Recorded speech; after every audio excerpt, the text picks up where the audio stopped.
안녕하세요. 저 LG경제연구원의 나준호 책임연구원입니다. 일단 제가 오늘 말씀드릴 주제는 이제 공짜 경제학이라는 내용입니다. 여기서 주로 다루고자 하는 내용은 이제 기업 방금 이제 너무 이제 최은규 사장님께서 인트로를 멋있게 해주셔가지고 제가 또 더 드릴 말씀 없는데 이렇게 많은 공짜들이 있습니다. 엄청나게 많은 공짜들이 있는데 여기에서 그렇다면 그 기업들은 어떻게 해서 공짜를 주는 것인가? 그리고 또 공짜 제공을 통해서 어떻게 기업들은 수익을 창조하려고 하는지 그러한 부분들에 대해서 여러분들에게 좀 같이 말씀을 드리고 또 얘기를 나눠보는 그런 시간을 갖도록 하겠습니다. 먼저 제가 이제 공짜 경제학을 쓰게 된 먼저 본 내용 들어가기 전에 공짜 경제학을 가지고 책까지 이제 쓰게 된 동기를 좀 말씀드리면요. 제가 원래 이제 LG경제연구원에서 한 4년 정도는 IT와 전자산업 쪽을 좀 분석을 했었습니다. 그리고 한 2년 정도는 이제 신사업 쪽을 이제 분석을 했었거든요. 그러면서 좀 내부적으로 좀 큰 프로젝트를 한 3개 정도 했습니다. 그러면서 이제 한 신사업들은 300개 정도 넘게 좀 봤던 것 같습니다. 이제 좀 다양한 신사업들을 봤었는데요. 그리고 나서 이제 한 4년 정도를 이제 글로벌 트렌드 분석과 좀 미래학 쪽을 하는 그런 분야로 연구를 좀 했었습니다. 그러다가 이제 2008년, 그러니까 작년이죠. 작년 한 6월 정도에 우연히 이제 미국의 와이어드지라는 잡지가 있습니다. 거기에서 편집장으로 있는 크리스 앤더슨이라는 분이 쓴 프리라는 그런 아티클을 보게 됐습니다. 한 10페이지 정도 되는 아티클인데요. 그걸 보고 굉장히 좀 놀랐습니다. 저 자신도 300개가 넘는 신사업들만 분석을 해봤었는데 그때 사업 모델에 대해서 고민했던 이런 부분들을 훨씬 뛰어넘는 그런 새로운 아이디어들이 거기에 있는 것입니다. 어떻게 공짜로 주고 거기에서 수익을 창출을 하려고 시도한다는 건가. 이거 가지고 굉장히 좀 놀랐습니다. 그래서 그때부터 조금씩 연구를 시작을 했고 또 마침 이제 뭐 동아 비즈니스 리뷰라는 이제 경영 전문지가 있는데 거기에서도 이제 좀 그 글을 하나 써달라는 얘기가 들어와서 그걸 가지고 이제 글을 한번 썼었고요. 그래서 굉장히 좀 반응이 좋았습니다. 그래서 또 그거 한 5페이지짜리 썼는데 그걸 가지고 조금 더 확대를 시켜가지고 저희 쪽에서 나가는 이제 그 LG 비즈니스 리뷰라 LG 비즈니스 인사이트라고 하는 그런 이제 저희 쪽에서 내는 그런 연구지가 있습니다. 거기에 한 20페이지 정도짜리 보고서를 냈었고요. 그래서 그걸 보고 이제 그 출판사 쪽에서 연락들이 많이 오더라고요. 그래서 이게 되는 아이템인갑다 생각을 하고 이제 덜컥 이제 출판 계약을 맺어버렸습니다. 거기에서부터 이제 불행은 시작됐습니다. 그래서 이제 그러니까 작년하고 이번 년 초까지는 제가 좀 너무 다른 일들이 많아가지고 일을 못하다가 이번 년 2월부터 쓰기 시작해서 8월 정도에 이제 탈고를 끝냈고요. 그래서 한 6개월 정도 써가지고 어느 정도 그동안 굉장히 좀 고민을 많이 했었습니다. 그러니까 저희가 이제는 썼던 보고서들도 있고 그러니까 그걸 이제 그 수준을 뛰어넘어야 되지 않습니까? 그리고 또 이제 미국에서 그 크리스 앤더슨이라는 분이 쓰신 책들도 아마 번역돼서 나올 거고 그걸 알고 있는 상황이기 때문에 그 내용까지도 뛰어넘는 그런 내용들을 담아보자라고 굉장히 좀 고민을 많이 했었거든요. 그래서 그렇게 해서 나온 결실이 이번에 나온 공짜경제 책입니다. 그래서 그 내용들에 사실은 굉장히 두껍습니다. 책이 한 400페이지 넘어가기 때문에 보시다가 조금 힘드신 부분도 있을 겁니다. 근데 오늘 이제 내용을 그 부분에서 엑기스들만 뽑아가지고 좀 말씀을 드릴 테니까요. 이제 그 내용들 여기 내용들 보시면서 전체적인 체계를 좀 이해하시고 좀 많은 통찰들을 좀 여기서 좀 얻어가시면 좋겠습니다. 그리고 이제 본 내용 시작하기 전에 제가 여기 오신 분들에게 모두 책을 다 나눠드리면 좋을 텐데 또 공짜 경제학 저자니까 책을 다 나눠드리면 좋을 텐데 제가 책을 지금 많이 못 준비해 왔습니다. 그래서 한 3권 가져온 줄 알았는데 그 중에 한 권은 제가 낙서해놓은 책이더라고요. 그래서 그걸 드리긴 그렇고 한 2권 정도 제가 나눠드릴 수 있을 것 같습니다. 그래서 중간에 제가 이제 질문을 하나씩 드릴게요. 그래서 질문에 이제 가장 근접한 답들을 맞춰주시는 분에게 제가 그런 것 선물로서 책 2권 나눠드리도록 하겠습니다. 예, 그럼 이제 본 내용으로 좀 들어가 보도록 하겠습니다.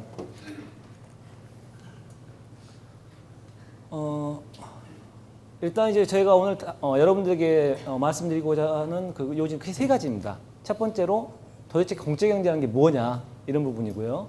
두 번째로 공짜 경제에도 유형이 있다라는 거. 그래서 먼저 첫 번째 공짜 경제란 무엇인가 해서 제가 주로 말씀드린 것들은 공짜 경제가 하나의 트렌드다. 사회적 트렌드로서 나타나고 있는 그런 모습들이다라는 걸 중점적으로 말씀드릴 겁니다. 그리고 두 번째로 공짜 경제도 유형이 있다라는 데에서는 공짜 경제는 사회적 트렌드일 뿐만 아니고 하나의 사업 모델이다.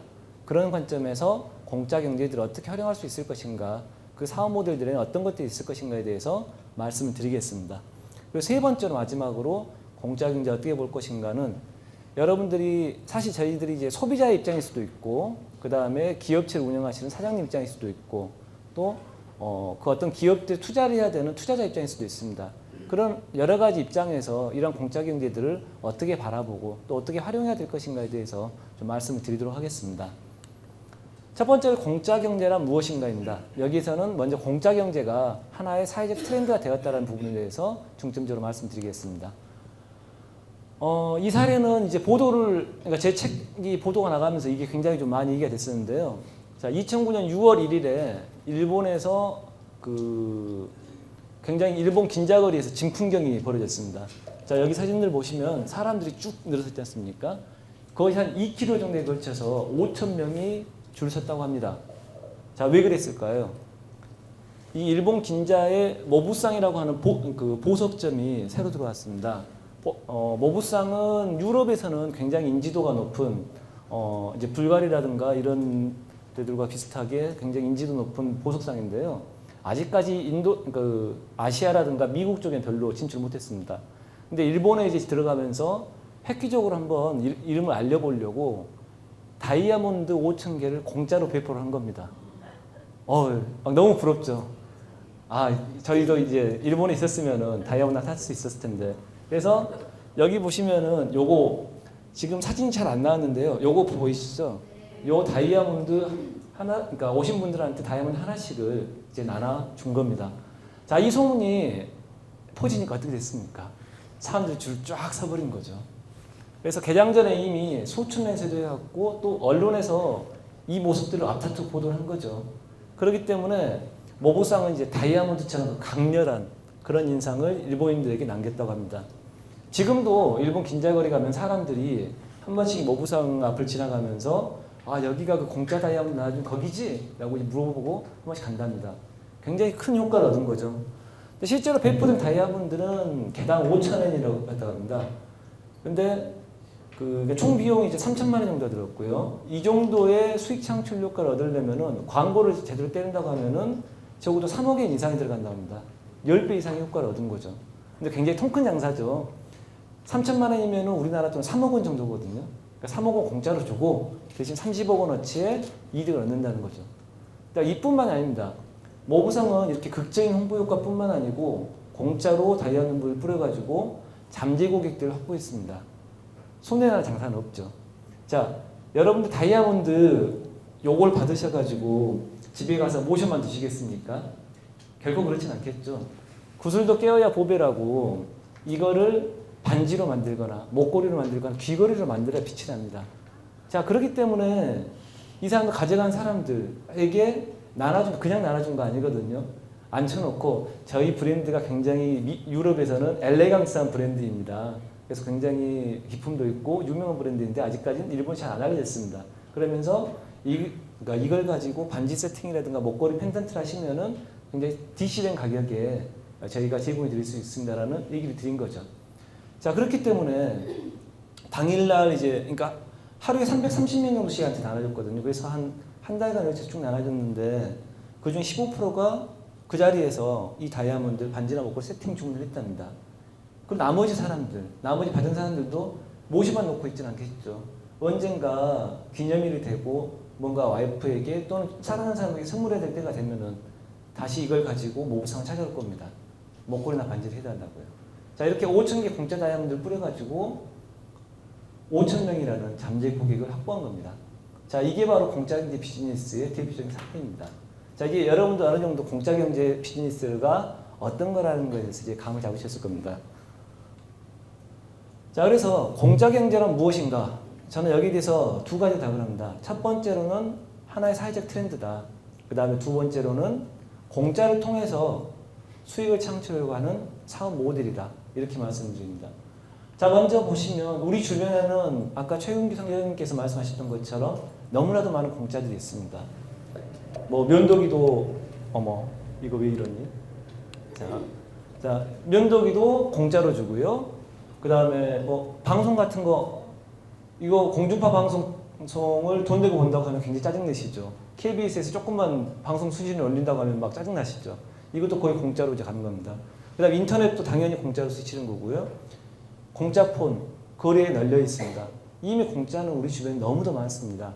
자, 이처럼 공짜 상품이 일반화되는 이런 현상들, 이게 바로 공짜 경제라고 말씀드릴 수 있습니다. 그 다음 두 번째로 공짜 경제라고 하는 것은 공짜를 통해서 수익을 창출하려는 역발상상 모델입니다. 자, 여기 그림을 보시면요. 일단 기업들은 기존에 유료로 사용되던 상품을 공짜 또는 사실상 무료로 소비자들에게 제공을 합니다. 자, 그럼 소비자들은 그 대신에 관심이나 애정, 명성, 권리, 사용자 기반 등을 기업들이 소비자로부터 얻을 수 있는 거죠. 자, 그럼 이걸 가지고 이걸 통해서 기업은 소비자로부터 돈을 버는 게 아니고 보원제나 후원자 등의 관련 영역으로부터 수익을 창출하게 됩니다. 자, 이게 바로 공짜경제 비즈니스의 기본적인 모델입니다. 이 비즈니스 모델은 이미 이제 크리스 앤더슨이 이제 2008년에 새로운 비즈니스 트렌드를 소개하면서 세상에 좀 알려지게 됐고요. 이제도 이미 존재를 했지만 하나의 사업 모델로서 정식화시킨 거는 이제 크리스 앤더슨이 최초입니다. 그리고 저는 이제 조금 그 내용들을 좀 더 발전시켜서 세분화시키고 우리들에게 실제 사업화하는 데 있어가지고 어떤 식으로 해야 될 건가에 대해서 보다 중점적으로 좀 내용들을 연구를 했었고요. 자, 그래서 공짜 경제를 한 거는 기본적으로 트렌드이고 사업 모델이다, 이렇게 생각하시면 되겠습니다. 자, 그래서 공짜 경제라고 하는 데 있어서 좀 주의를 하셔야 될 거는 공짜 경제 개념이 일반적인 완전 공짜와 틀리다. 그리고 우리가 흔히 보는 공짜 마케팅과는 약간 다른 거다. 이 부분들을 좀 머릿속에 넣으시면 될 것 같습니다. 제가 여기 그림을 그렸지만요. 공짜 경제라고 하는 거는 공짜에다가 경제라는 개념이 합해진 겁니다. 근데 무게중심은 공짜에 있는 게 아니고 경제 쪽에 있습니다. 자, 공짜로 물건 나눠드린 건 아무나 할 수 있습니다. 아무나 맘만 먹는다면은 공짜로 다 나눠줄 수 있습니다. 그렇지만 중요한 거는 공짜로 나눠주는 게 아니죠. 공짜로 나눠주는 걸 통해서 수익을 창출하는 것. 그게 정말 중요한 겁니다. 그래서 공짜로 나눠주고 수익을 창출하는 메커니즘이 바로 이 경제에 해당하는 얘기입니다.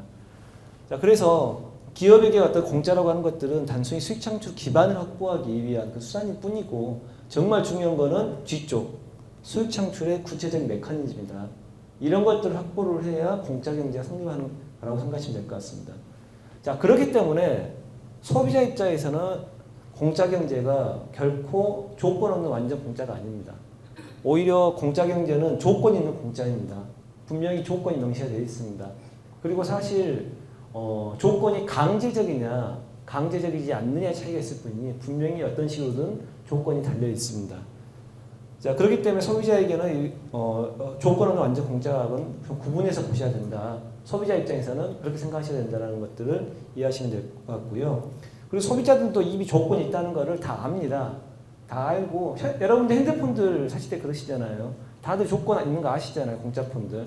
그러면서 여러 가지 조건들 중에서 나에게 맞는 조건을 찾아가지고 공짜폰을 여러 개의 공짜폰들 중에서 하나를 선택하시지 않습니까? 소비자들도 그걸 다 알고 합리적인 선택을 하는 겁니다.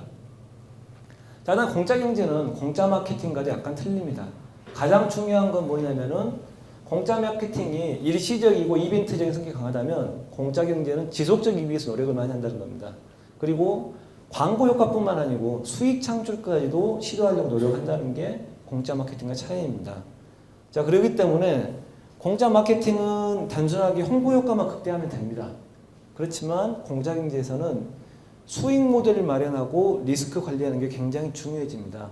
왜냐하면 상품 공짜로 주고 소비자가 보원제를 쓰지 않거나 후원자로부터 돈을 못 벌게 되면은 망가지는 거지 않습니까? 기업이 망가지는 거죠. 그렇기 때문에 적절한 수익 모델을 어떻게 마련하는가와 어떻게 리스크를 관리할 것인가, 이게 굉장히 중요해지는 겁니다. 그렇기 때문에 뒤에서 다시 한번 말씀드리겠지만은 공짜 경제 트렌드는 하나의 사회적 트렌드로서 굉장히 본성이 갈 그런 트렌드입니다. 그렇지만 공짜 경제 사업 자체는 의외로 위험할 수도 있습니다. 생각처럼 쉽지 않을 수도 있습니다. 그러니까 이 두 개는 분명히 구분하셔서 생각하셔야 될 것 같습니다. 자, 그 다음에 이게 어떻게 보면 제가 핵심이라고 말씀드릴 수 있는 부분인데요. 자, 공짜경제 개념을 앞에서 제가 말씀드렸고요. 이번에 공짜경제 본질과 원리에 대해서 말씀드리도록 하겠습니다. 자, 본질은 무엇이냐? 본질이라고 하는 것은 공짜를 통해서 수익원천을 극적으로 이동시키는 겁니다. 그리고 원리는 상품과 그러니까 이 공짜경제 사업들은 사실 얼마든지 만들 수 있거든요. 그 기본적인 사업 설계의 기본 원리라는 것은 상품 제공과 수익 창출을 분리시켜 버리는 겁니다. 그 과정에서 새로운 공짜경제 모델들이 얼마든지 만들어질 수 있습니다. 자, 기본적으로 일반적인 사업의 수익 창출 과정은 이렇습니다. 기업이 소비자에게 상품을 줍니다. 그럼 당연히 소비자는 그 대가로 대금을 지불하겠죠.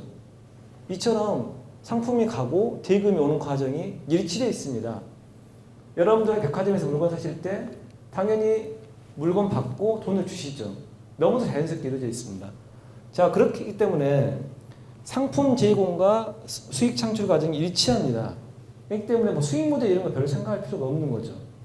그런데 공짜경제 같은 경우에는 상품을 주는 것과 수익을 받는 것을 분리시켜 버립니다. 자, 여기를 보시죠. 상품이 가는 과정은 일단 소비자, 사용자에게는 상품이 공짜로 갑니다. 근데 여기에서 수익이 안 날 수도 있고요. 소비자로부터 수익이 안 나고 다른 쪽에서 수익이 나는 거죠. 상품을 제공하고 수익을 창출하는 과정이 분리되어 있습니다. 이게 하나의 수익 모델인 거고요. 그렇기 때문에 여기서 리스크들이 존재할 수 있다는 거죠.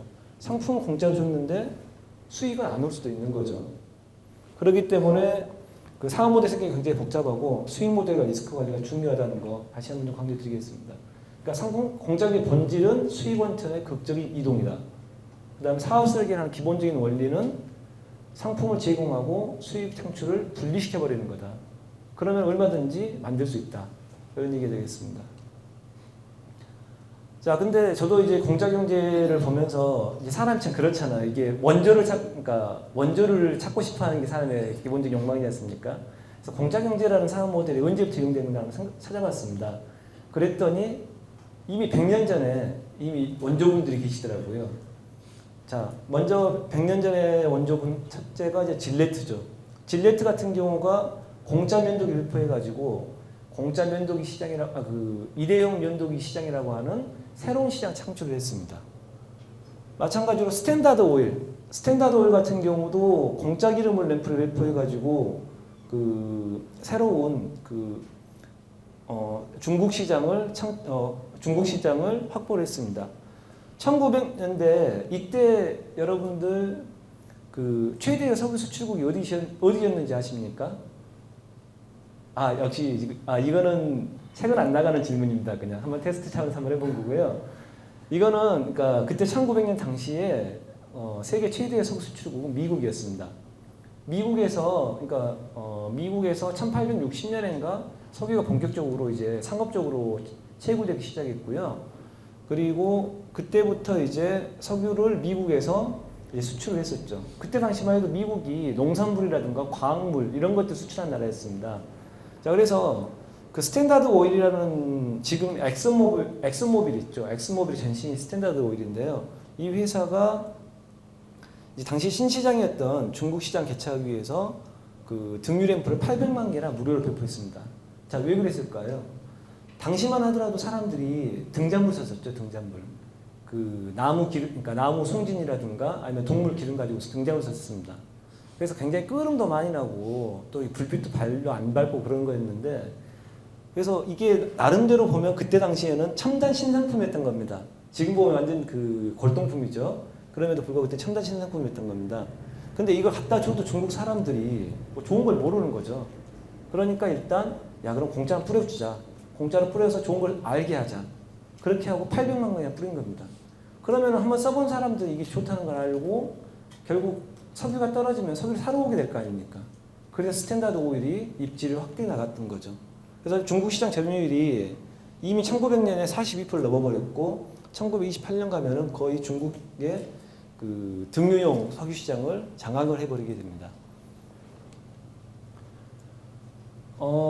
최근에는 이제 이미 여러분들이 공짜에 대해서 익숙해진 게 인터넷에 너무도 공짜들이 많죠. 보면 뭐 파일 공유라든가 보안, 백신, 비디오, 사진, 지도, 전화 엄청나게 많은 것들이 다 공짜입니다. 사실상 어떻게 보시면 인터넷에서는 공짜 아니면 비싼 거라는 이런 말도 있죠. 저도 사실 유료 서비스면 잘 안 가입하려고 막 그러는데요.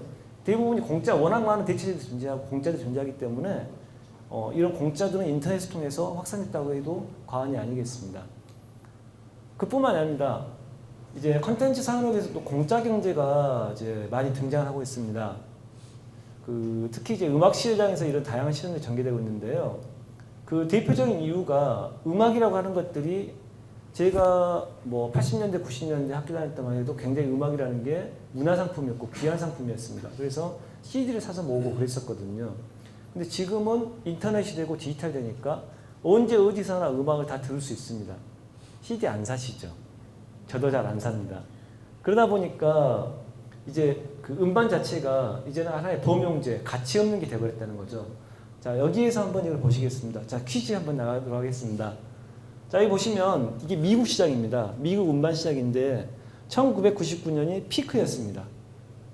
1년 동안 11억 6천만 장이 팔려나갔습니다.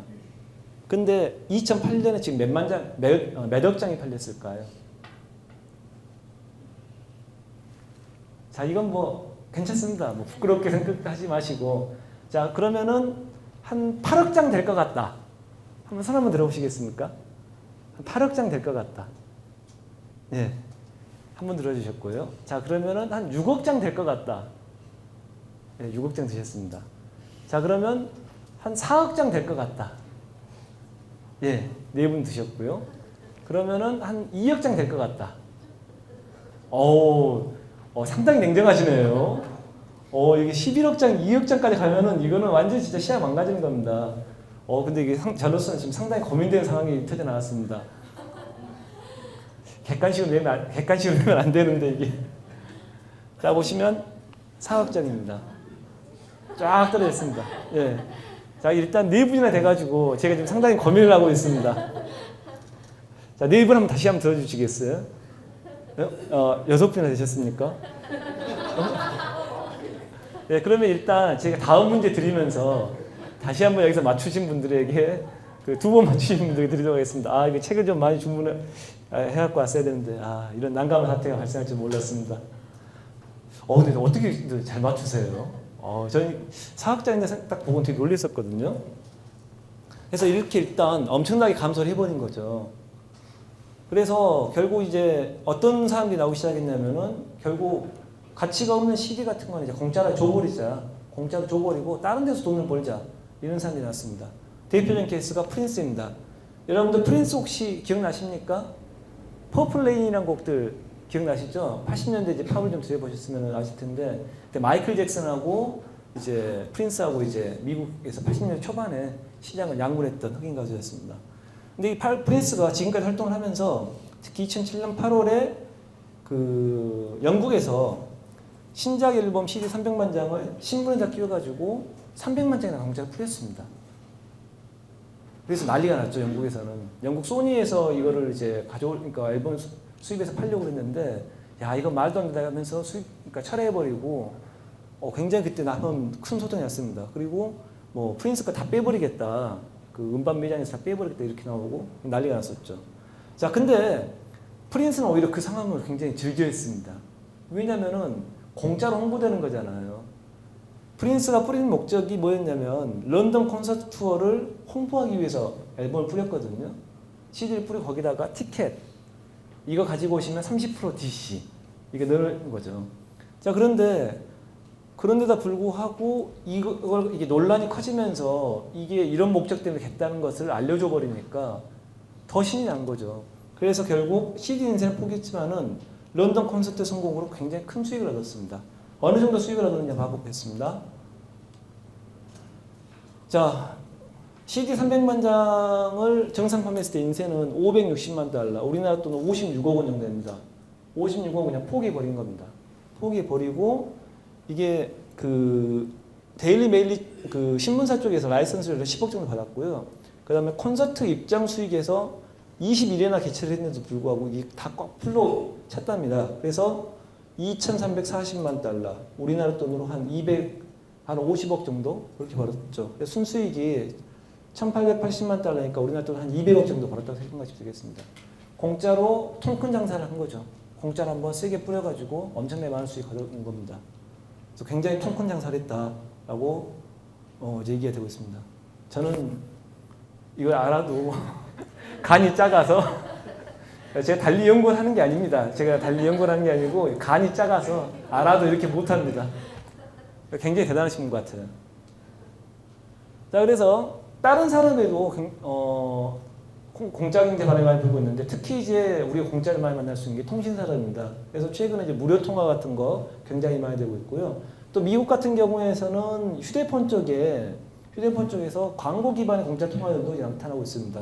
그래서 뭐 버진 모바일 같은 경우도 광고 메일을 한번 보면 뭐 1분간 무료 통화를 주겠다 뭐 이런 식의 서비스들 좀 벌이고 있습니다.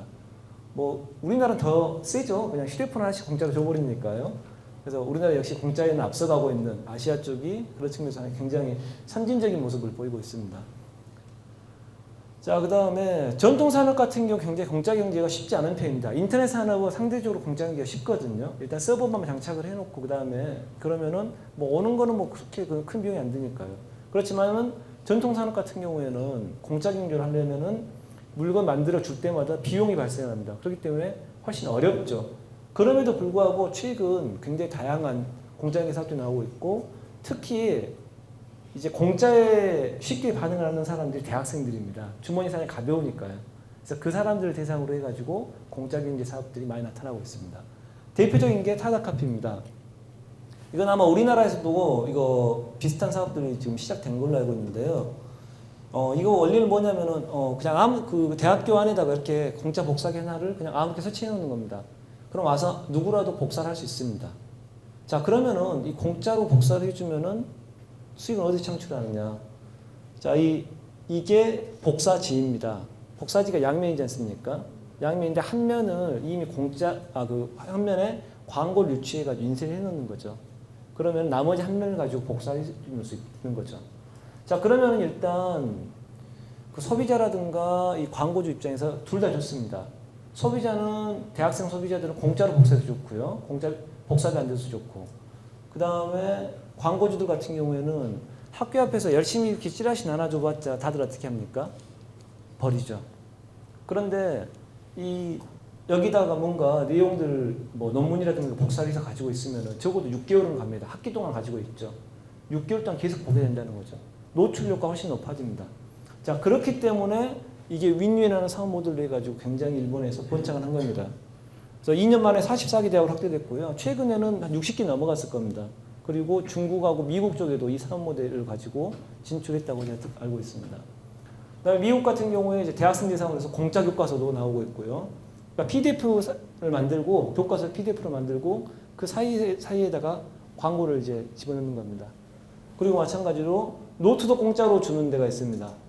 자, 그래서 미국 에코노트라는 데가 이렇게 공짜로 노트를 줘서 여기 망했습니다. 네, 망한 사례를 일부러 넣어놓은 게 모든 공짜 경제가 다 성공한다는 건 아니라는 거 말씀드리기 위해서 넣는 겁니다. 대신에 이 회사 말고 ABS 노트라는 회사가 있거든요. 제 책 보시면 그 ABS 사례에 대해서 분석을 해놨는데 이거 ABS 노트 같은 경우는 굉장히 큰 성공을 했습니다. 그리고 지금까지도 1년에 몇십만 권씩 공짜로 이제 대학교에서 노트를 뿌리고 있습니다. 노트도 근데 마찬가지입니다. 노트도 그 속지 중간중간 사이사이마다 광고를 집어넣는 거죠. 이 같은 경우는 너무 노골적으로 이제 광고를 집어넣어가지고 좀 약간 거부감을 얻었는데 ABS 노트 같은 경우에는 공짜이고 그 다음에 찌라시성을 만들었기 해도 올해 잡지처럼 굉장히 세련되게 만들었어요. 대학생들도 눈 없거든요. 공짜로 그냥 준다고 다 가져가는 거 아닙니다. 좀 그래도 어느 정도 기품 있고 엘레강스해야 가져가죠, 이게. 그렇기 때문에 그런 것들을 잘 이해를 해서 만든 ABS 노트는 성공을 하고 에코노트는 망했습니다. 네, 그런 부분도 있다고 생각하시면 되고요. 그 다음에 항공산업에서 공짜 경제가 나타나고 있습니다. 그래서 저도 되게 이거 보고 놀랐습니다. 뭐 미국 스프린트 항공사 공짜 마케팅 이거 있는데 이거는 약간 갈아쓴 공짜입니다. 이거는 이제 그냥 플라이 포 프리라고 하니까 딱 눈이 띄는데 이거 눌러보면 그 마일리지 카드 만드세요. 그걸로 이제 연결이 됩니다. 그러니까 연계 카드 만들어가지고 그 마일리지 쌓으면 그걸로 공짜로 비행기를 만들어주게 보내주겠다 이런 얘기고요. 그래서 이건 약간 구라성입니다. 근데 진짜 공짜는 여기 있죠. 라이언에어. 저 어떻게 놀랬습니다. 작년 7월 5월, 2007년 5월에 100만 제석을 무료로 쫙 뿌렸답니다. 그리고 2008년 9월, 저도 그때 제가 아티클 쓰면서 한번 진짜 가봤는데요. 오, 진짜 항공료 빵원입니다. 빵 파운드 이렇게 되어 있습니다. 오, 진짜 이렇게 되는 겁니다. 그래서 뿌립니다. 자, 근데 이거 주기적으로 공짜 항공권 이벤트를 개최하는 이유가, 근데 대부분 보면 시간대가 보면은 9시 55분, 11시 25분 애매한 시간대죠. 어차피 이 시간대는 사람들이 잘 안 타거든요. 어차피 비행기 비어서 날아가거든요. 그러니까 공짜로 뿌리는 겁니다. 그리고 일부는 일찍 이제 공짜 이거 항공권 이벤트에 하는 사람들 위해 가지고 일부 이제 좋은 시간대도 한두 좌석 정도 이제 남겨놨는데 대부분 이렇게 안 좋은 시간대로 이렇게 쫙 배열해 가지고 공짜로 뿌려졌습니다. 그래서 근데 이렇게 하면 일단 사람들 기분이 좋잖아요. 그리고 특히 이제 좀 경제적인 그런 분들은 이런 거라도 이용을 하시려고 그러죠. 그래서 굉장히 많은 호응을 얻었고, 또 재미있는 것들은 이렇게 공짜 항공권을 뿌리면서도 굉장히 높은 영업이익률을 시현했다는 겁니다. 그래서 2007년만 해도 영업이익률 16.4%였거든요. 이때 그 미국의 영국의 브리티시 에어라인 같은 경우에, 그러니까 우리나라 대한항공 같은 정도 규모죠. 그 정도는 10%대 언저리였습니다. 공짜로 항공권을 뿌리고도 대형 항공사보다 훨씬 더 높은 수익을 가졌다는 거죠. 굉장히 특이한 케이스입니다. 이 비밀에 대해서는 뒤쪽에 대해서 다시 한번 말씀드리도록 하겠습니다. 동남아 가실 분들은 되게 좋아할 만한 그런 얘기죠. 일단 말레이시아까지 날아가시면 말레이시아에서 다른 곳으로는 공짜로 갈 수 있는 길도 굉장히 많이 열립니다. 에어아시아 같은 경우도 새로 이제 항로를 개설하면은 공짜표 이벤트들을 굉장히 많이 합니다. 자, 그래서 결국 이런 것들은 가져가는 사람들은 어떤 사람입니까? 운 좋거나 부지런한 분들. 이게 정기적으로 하는 게 아니거든요. 부정기적으로 하기 때문에 계속 들어가서 클릭해 보시는 분들은 가져갑니다. 자, 그리고 이제 뭐 신산업에서도 공짜 경제가 활용된다는 얘기가 있는데, 자, 이건 약간 복잡한 얘기일 것 같습니다. 근데 기본적인 원리만 말씀드리고 갈게요. 보시 지멘스 같은 경우에 공짜 냉장고를 브라질에다 뿌렸습니다. 그 원리는 어떤 거였냐면요. 탄소 배출권을 이용하는 거였거든요. 근데 세부적으로 들여다보면 너무 복잡해요. 그리고 이 자체가 사실 수익이 나는 구조는 아닙니다. 수익이 나는 구조는 아니고, 그러니까 보시 지멘스가 그 신형 절제 냉장고, 이게 그러니까 여기서 나라는 냉장고가 물론 큰 거 아닙니다. 뭐 투도어짜리 이런 거 큰 거 절대 아니고요. 조그만한 거 있지 않습니까? 이런 것들 나눠주긴 했는데, 이거를 브라질 전력회사에게 연가로 매각을 합니다. 그러면은 이쪽이 냉장고를 공짜로 제공을 하는 거죠. 그러니까 여기에서 어느 정도 원가를 부담을 하는 거죠. 그러면은 여기에서 다시 냉장고를 수거하는데, 여기에서 뭐 냉매를 해소한다든가, 그 다음에 그 신형 절제 냉장고이기 때문에 구형에 비해서 굉장히 전기가 떨어지는 부분이 있거든요.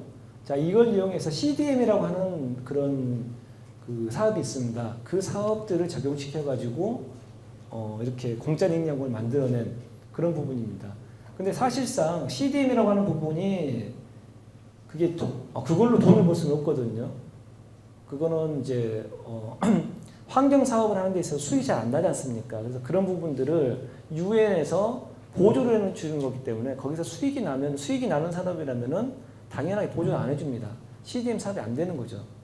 그렇기 때문에 이거는 어디까지나 어느 정도 비용을 보전하는 차원에서 했다라고 생각하시면 될 것 같습니다.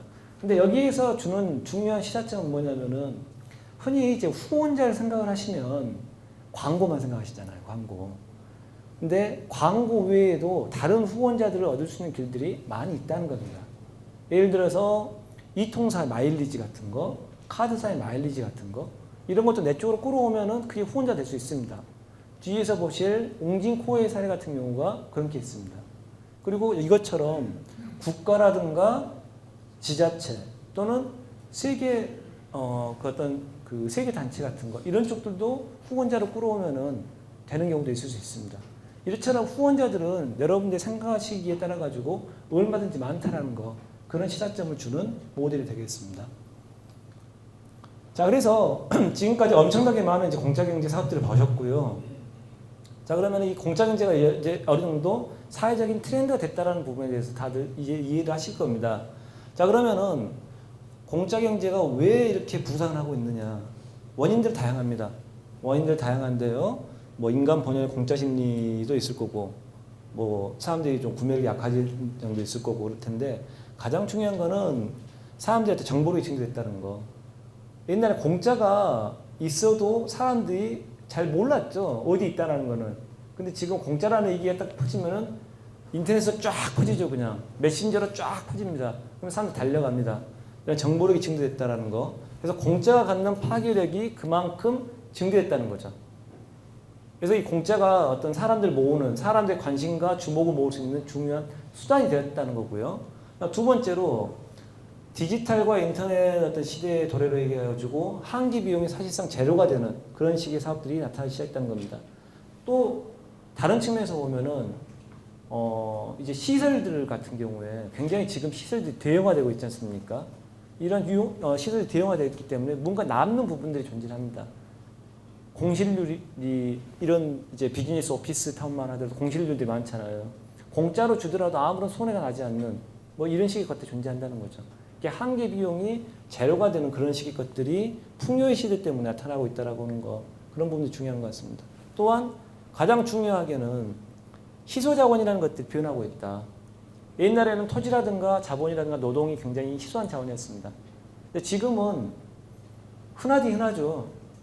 토지, 땅 노는 데 많습니다. 노동, 중국 사람들 엄청나게 들어오지 않습니까? 노동 넘쳐납니다.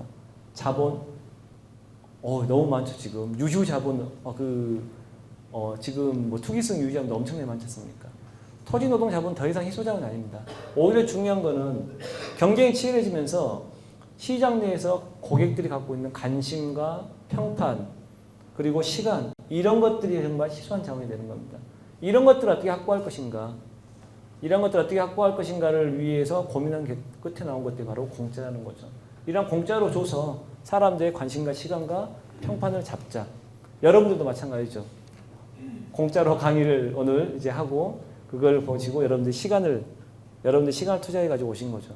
저는 오히려 그래서 저는 돈을 번 겁니다. 여러분들 시간들 이렇게 많으신 분들의 시간들을 제가 번 거죠.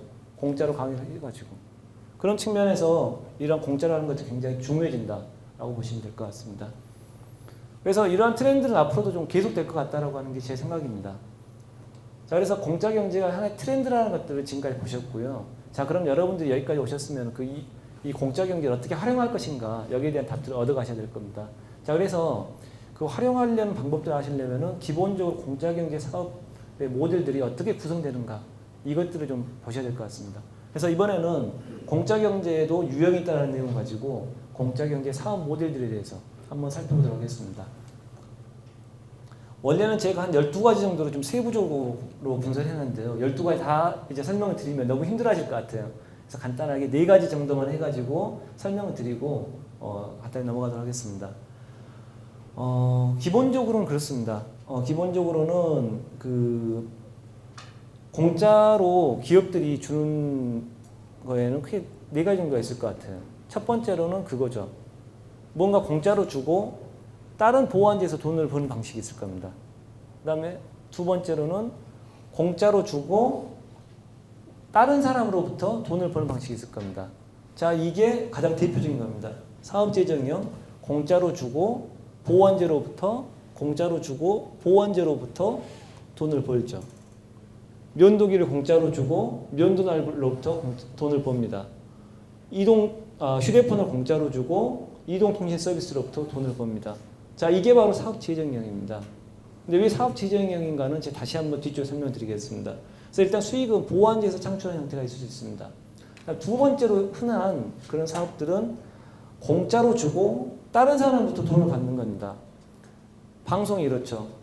방송 드라마 같은 거 하나 만들려면 뭐 요즘은 뭐 400억 원, 뭐 600억 원, 태양사신이 같은 600억 원 들었다고 그러죠. 이게 엄청나게 억 단위로 많이 들어갑니다. 공짜로 주죠, 소비자들한테.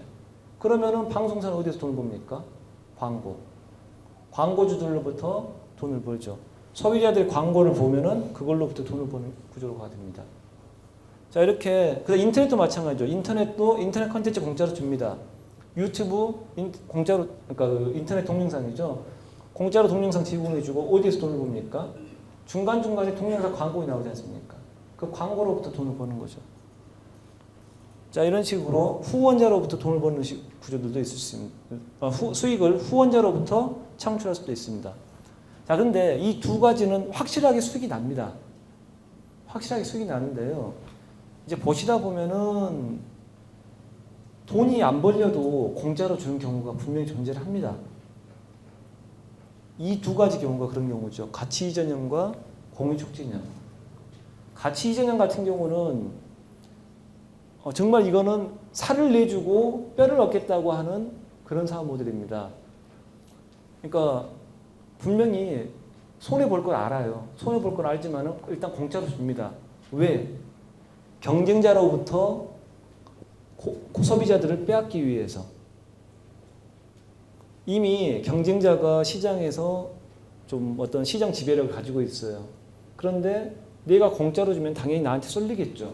그러면은 더 이상 소비자들은 이 제3자로부터 그러니까 3자로부터 물건을 구매하지 않습니다. 예를 들어서 인터넷 익스플로러 있죠. 90년대만 하더라도 넷스케이프가 굉장히 인기가 있었습니다. 그래서 넷스케이프가 굉장히 인기 있었는데 어느 날 갑자기 마이크로소프트가 익스플로러를 공짜로 주기 시작했습니다. 사람들 더 이상 안 쓰죠, 이거. 그래서 결국 넷스케이프 지금 사라졌습니다. 이런 식으로 시장의 어떤 시장 점유율을 뺏는다든지 아니면 시장의 어떤 유효한 자원들을 확보하기 위해 가지고 전략적으로 손해 볼 걸 각오하고 피를 볼 걸 각오하고 공짜로 주는 게 바로 가치 이전쟁입니다. 남들로부터 가치를 빼앗아 온다는 거죠. 그러니까 원래는 가치 탈취형이라고 제목을 지었는데 너무 세다. 그러셔가지고 가치 이전형으로 이제 말을 바꿨습니다. 근데 이런 식으로 손해를 보더라도 다른 사람 전략적 가치를 뺏기 위해서 공짜로 주는 경우도 분명히 존재합니다. 소비자로서는 해피한 케이스죠, 당장은. 그러니까 나중에는 또 문제가 생길 수도 있습니다. 문제가 생길 수도 당장은 해피한 케이스가 이거죠. 그 다음에 공유촉진형입니다. 공유촉진형 같은 경우는 실제적으로 거래는 소비자들 사이에서 일어납니다. 네이버 지식인 가보시면 여러분들이 그러니까 궁금한 부분에 대해서 질문하시지 않습니까? 그러면 거기에 답변 누군가 분명히 달아줍니다. 돈 안 받죠, 그런 것들. 그런 데도 합니다. 그리고 여러분들 이제 뭐 커뮤니티 같은 거 생활해 보시면 아시겠지만은 뭐가 필요해요, 뭐가 없어요. 그러면 누군가 보내줍니다. 그 파일 제가 가지고 있어요. 심지어 제 와이프 같은 경우 퀼트를 하거든요. 퀼트 그 바느질 있지 않습니까? 바느질 하는데 퀼트 커뮤니티에 되게 열성적이에요.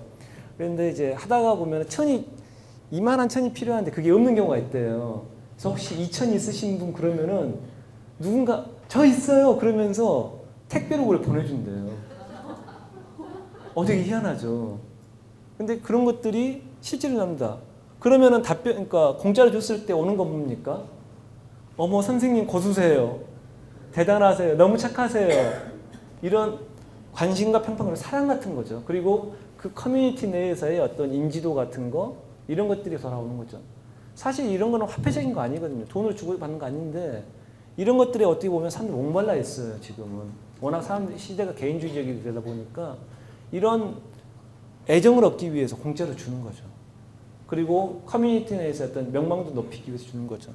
자, 이런 식으로 공짜로 주는 경우도 분명히 존재합니다. 이렇게 공유가 일어나는데 그렇다면 기업들은 뭐냐? 기업이 여기서 하는 역할은 뭐냐? 공짜로 거래들이 일어날 수 있게끔 플랫폼을 제공을 해주는 거죠. 이 사람들이 공짜로 주고받을 수 있는 공간을 제공해 주는 겁니다. 자, 이게 바로 공유촉진형입니다. 이런 거 되게 많지 않습니까? 당나귀 이런 거 당나귀라든가 푸르나 이런 거 있지 않습니까? 컨텐츠 주고받는 것들 그리고 위키피디아 같은 거 이런 것들도 다 마찬가지로 이렇게 공유촉진형에서 나오는 모델들입니다. 그래서 여기서는 마찬가지로 기업들은 여기에서 돈을 벌려고 그렇게 하는 거 아닙니다. 돈을 벌려고 이런 거 아니고 사회적이라든가 인류애적 가치 그리고 장기적으로 어떤 전략적으로 좀 돈을 벌 수 있지 않을까라고 하는 생각에서 이런 것들 시도를 하는 거죠.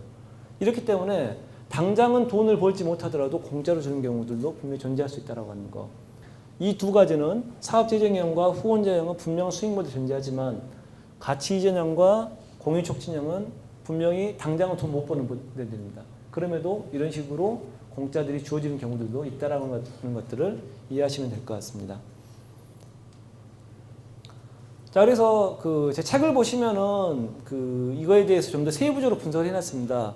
뭐 사업재정행령 같은 경우도 보완제 관계에 따라 가지고 본제품을 주고 소모품에서 돈을 번다, 프린터를 공짜로 주고 카트리지에서 돈을 번다, 하드웨어를 주고 서비스 돈을 번다, 휴대폰을 주고 이동통신 서비스 돈을 번다, 평가판을 주고 완전판에서 돈을 번다, 쉐어웨어 소프트웨어 써보게 하고 그 다음에 완전판 소프트웨어에서 돈을 번다, 그 다음에 봉용제 고급제, 아까 보셨던 그 프린스 모델 있죠. CD 공짜로 줘버리고 콘서트에서 수익을 번다. 이런 식으로 다양하게 구성이 가능합니다. 후원자형도 마찬가지죠. 아까 말씀드렸지만 광고로부터만 돈을 벌 수 있는 게 아니다. 마일리지로부터 다른 기업의 마일리지를 끌어와가지고 내 걸로 해서 돈을 벌 수도 있고, 그 다음에 국가라든가 지자체, 그 다음에 세계 기구에서부터 권리를 받아가지고 돈을 벌 수도 있다. 이런 식의 것들을 이런 식으로 구분할 수 있을 겁니다. 실제로 이게 권리 추구형이 제일 먼저 시정비가 됐던 게 일본에서 항큐라는 기업이 있습니다. 항큐라는 기업이 원래 이제 철도 회사였거든요. 근데 철도 회사인데 지금 유통기업입니다. 이게 왜 이렇게 변했냐면은 그 옛날에 1910년대 보면 그 일본 같은 게 우리나라 약간 틀려가지고 철도를 그냥 개인 사업자들이 만들게 했어요. 국가가 자본이 부족하니까. 그래가지고 그 오사카 근처에서 이제 그 항큐가 철도를 깔았는데 그러니까 사람들이 없더래요. 도시에만 사람들이 있으니까. 그래서 심지어 어떤 말까지 있었냐면은 그 하라주쿠라라는 곳에서 오는 기차가 있었는데 거기에서 공기를 실어나르는 기차다. 텅텅 비온다는 얘기죠. 텅텅 비오니 공기만 가지고 온다는 얘기인데 그런 식으로까지 안 됐습니다. 그런데 이 항큐라는 기업이 돈을 번 게 뭐였냐면은 야 그러면은 일단 철도 깔았으니까 우리가 여기에다가 사람들 집어넣자. 이렇게 생각을 한 거죠. 그래서 철도 주변에다가 마을들을 만들고 그 주변에 부동산들을 개발하기 시작합니다. 그래서 그러다 보니까는 오사카 그때만 해도 좀 집값이 비쌌대요. 지금도 비싸지만. 그래서 이 사람들이 집값이 비싸가지고 그쪽으로 다 내려가서 이제 지방도시 사게 된 거죠. 그래서 그 출퇴근용으로 이제 그 사람들이 철도를 이용하게 된 겁니다.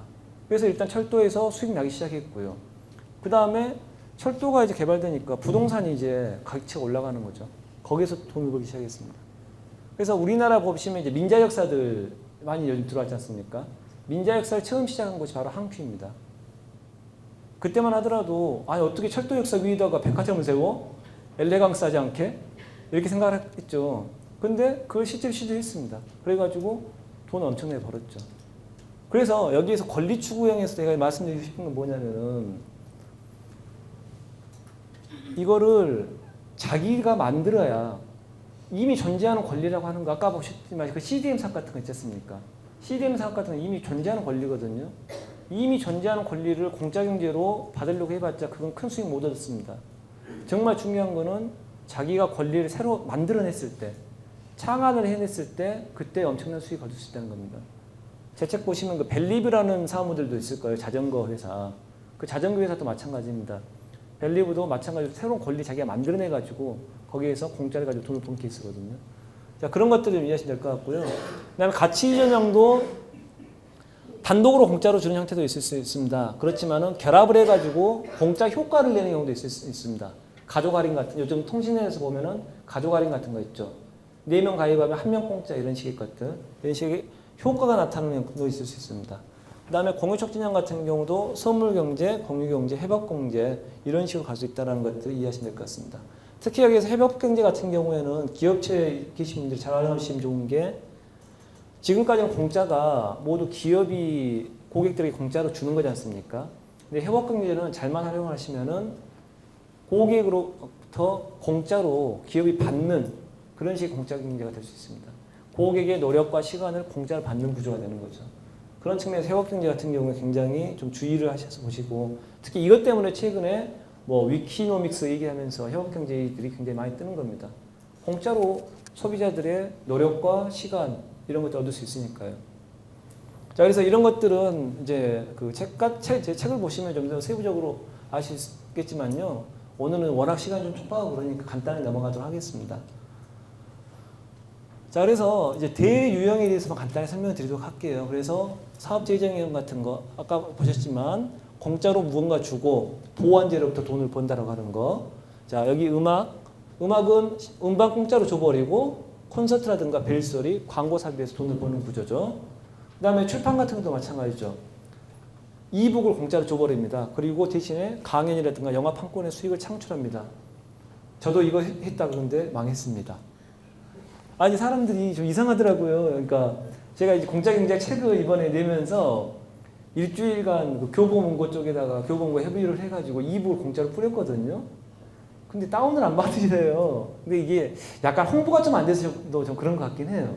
워낙 또 11월에 비수기라 사람들 관심을 안 가져가지고 그런 게 있긴 한데 일주일간 그래가지고 올려놓고 나 제가 후배들이라든가 친구들한테 야 지금 공짜로 했으니까 빨리 받아가라 막 이렇게 막 알려줘라 이렇게 했는데도 이게 조금 한계는 있기는 하더라고요.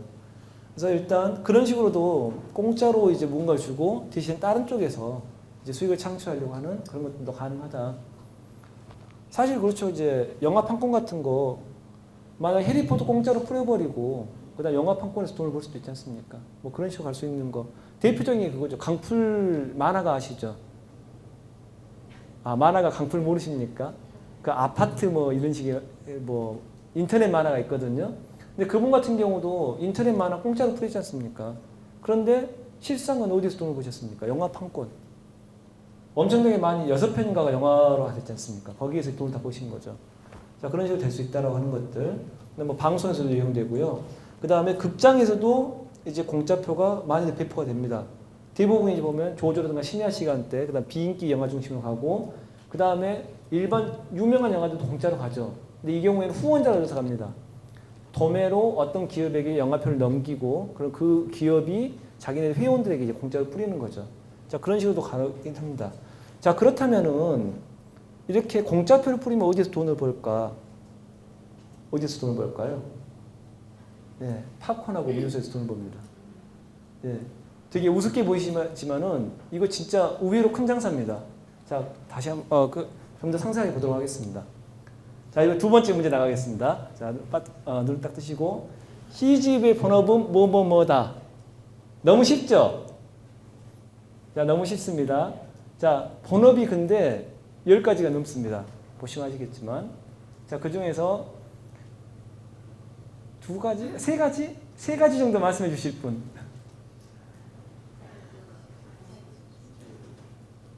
예, 아까 맞추셨던 4분 중에서는 2개만 말씀해 주셔도 그 맞춘 걸로 제가 해드리겠습니다. 아, 예, 예. 영화사 제작사. 예. 제작사는 아니고요. 배급사는 맞습니다. 그 다음에 또 하나 정도만 더 그러면은. 만들고. 예. 직접 상영하고. 예. 그 필름을 다른 데 팔고. 예, 예. 그거 외에 또 영화 외적으로 사람이 없을까요? 예. 부동산? 예. 거기도 비슷하게 가시는데, 아니, 영화관 가보시면은 뭐 많이들 있지 않습니까? 예? 예, 그렇죠. 요식업과 영화. 구체적으로 조금 말씀해 주세요. 구체적으로. 오락. 예, 그렇죠. 예. 소품 판매요? 그것도 이제 나중에는 수익원체 될 수 있을 것 같습니다. 아, 힌트예요? 영화관 가보시면 영화관 딱 생각을 해보세요. 제가 힌트를 드릴게요. 광고도 해요, 애들이. 광고도 많이 붙어있지 않습니까? 그리고 영화관에서 뭐 팔죠? 네, 팝콘, 음료수. 그것도 사업으로 들어갑니다. 한번 봐볼까요, 진짜? 임대업. 아, 그렇죠. 임대업도 있습니다. 예. 하나만 더 맞추시면 됩니다, 이제. 아, 여기, 이게 그쪽이겠구나. 체육시설 종합레저, 이게 바로 아마 그쪽일 겁니다. 그리고 상품권 발행. 자, 이건 영화표 같은 거, 영화 예매권 같은 거 만들어서 넘겨버리는 거죠. 그 다음에 극장 설비 판매. 그러면 아까 맞추신 거네요, 그러면. 예. 그러면 한 분 더 그럼 드리도록 하겠습니다. 예. 예, 예. 아까 그 설비업 쪽도 말씀하셨으니까. 예. 예. 예. 성함이 그럼 어떻게 되십니까? 이승원입니다. 아, 예, 이승원이요? 아, 예. 알겠습니다. 예. 감사합니다. 예, 그렇게 됐고요. 그 다음 기회도 또 있을 겁니다.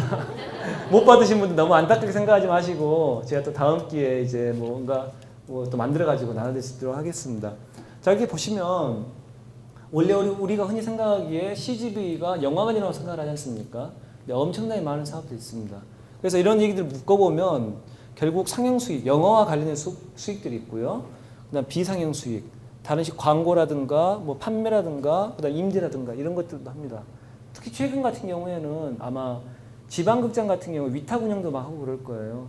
이쪽 수익도 꽤 짭짤한 걸로 알고 있습니다.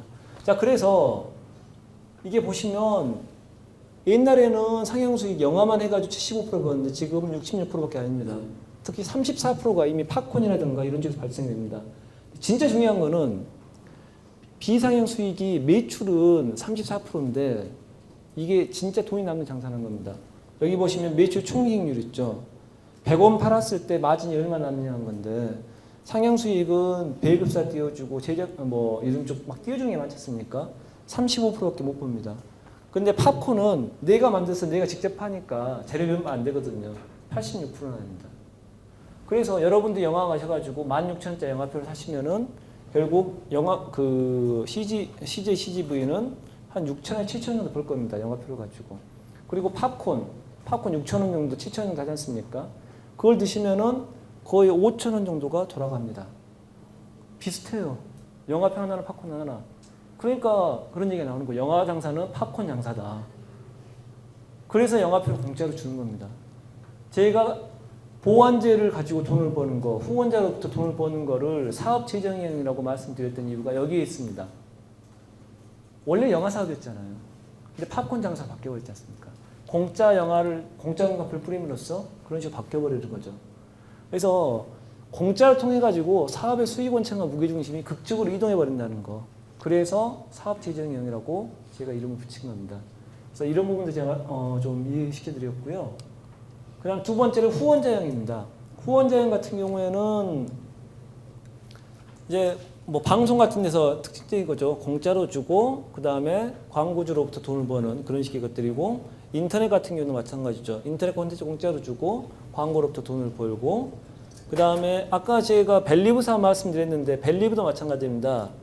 벨리브가 무료 자전거거든요. 프랑스 파리에서 지금 운영 중인 자전거인데 거기에 그 굉장히 히트를 쳐가지고 거기 시장 같은 경우도 이거 해가지고 그 시장 재선이 됐습니다. 이 사업을 통해 가지고 우리나라랑 좀 비슷한 것도 같아요. 사업 하나 잘해가지고 우리는 더 높이 올라가셨죠. 근데 일단 여기서는 그렇게 됐고, 근데 이 무료 자전거 사업을 하는 데가 파리시가 아닙니다. 파리시가 아니고 파리시가 아니고 JCG 드코라고 하는 5개 광고 제작사가 있거든요. 여기에서 이 사업을 운영을 하고 있습니다. 근데 돈이 엄청나게 많이 들어가요. 이걸 하려면은 9천만 유로니까 우리나라 돈으로 한 1,800억 원 정도 이 정도를 처음에 투자를 했답니다. 그리고 그러면 어디에서 돈을 버냐? 시내 5개 광고판들 있지 않습니까? 5개 광고판들을 독점적으로 자기네들이 뭐 한 10년인가 가져갈 수 있도록 이용권을 파리시에서 얻어냈답니다. 그러면은 결국 돈은 이 5개 광고판을 분양을 해가지고 거기서 돈을 버는 거죠. 그래서 공짜로 무료 자전거 사업을 벌여주고 그 다음에 수익은 다른 쪽으로부터 그러니까 파리시로부터 권리를 받아가지고 그 권리로부터 돈을 창출하는 그런 구조로 간 거죠.